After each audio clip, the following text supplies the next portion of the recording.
Hello lovely people, welcome to my channel. Thank you for clicking my video. In this tutorial we shall be looking at how to face incoming call not showing on iPhone. Yes, this time around we shall be looking at how you can easily face this problem on iPhone. So I will need you to pay attention and follow me step by step. The method of teaching you guys today is very simple. So you need not root to device, so this works in every country. So it doesn't matter your location. Now before we start, if today happens to be your first time on this channel, just subscribe and also turn on the notification icon and be part of this wonderful family so that anytime I upload a new video, you might be the first person to watch it. Now without wasting much time, let's get started. Now in the first place, all you want to do is to open your phone settings over here.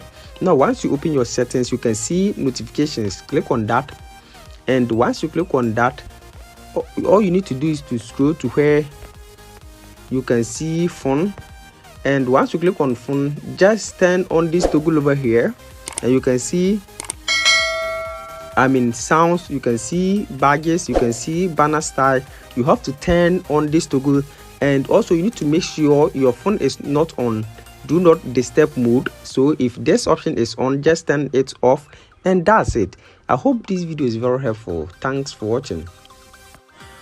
Don't forget to subscribe and also turn on the notification button so that anytime I upload a new video